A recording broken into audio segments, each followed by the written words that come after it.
आज अजित पवारांचं निधन झालं, संपूर्ण महाराष्ट्र शोकात बसला. हो, काल सकाळी ही दुःखद घटना घडली. मीही जस्ट मोबाईल सकाळी उघडला आणि पहिलीच रील्स मला पाहायला मिळाली.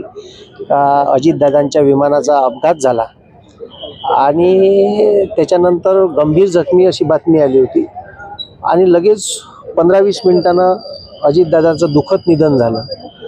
महाराष्ट्राचा एक मुरब्बी नेता, एक प्रखर राजकारणी आणि समाजकारण, अर्थकारण आणि राजकारण या तिन्ही क्षेत्रात ज्या माणसाचा वट होता आणि विशेष म्हणजे प्रशासकीय प्रभाव जो आहे त्या एका झटक्यात कोणत्याही अधिकाऱ्यानं सांगितलेलं काम केलंच पाहिजे असा नेता महाराष्ट्रातून गेला आणि एक मोठी पोकळी आता महाराष्ट्रात निर्माण झाली आहे.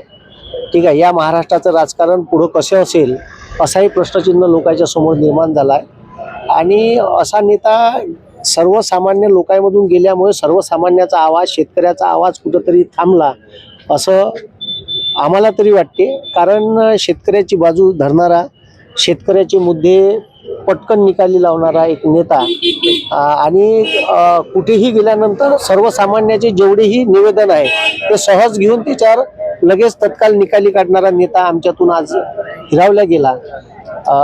मी एवढंच सांगेल की या दुःखद क्षणी संपूर्ण पवार कुटुंबाच्या दुःखात आम्ही सर्व सहभागी आहे आणि या दुःखातून ईश्वर पवार कुटुंबियांना बाहेर पडण्याची शक्ती प्रदान करो आणि त्यांच्या आत्म्याला शांती मिळो. तुम्ही कधी अजितदादांशी प्रत्यक्ष भेटला का?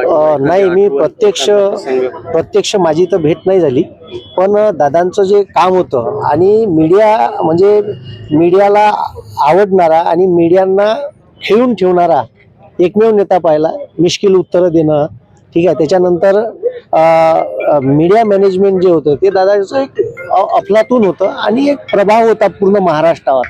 आणि महायुतीत जरी असन तर शिव फुले शाहू, ठीक आहे, फुले आंबेडकर शाहू विचारधारा घेऊन चालणारा व्यक्तिमत्व महाराष्ट्रातून हिरावलं गेलं. त्याच्यामुळे पुरोगामी विचारसरणीला कुठंतरी आता तडा गेला आणि ही विचारसरणी पुढे नेणारा नेता आता शिल्लक नाही राहिला. तो नेता आमच्यातून हिरावला गेला, याचं दुःख आम्हाला प्रचंड आहे.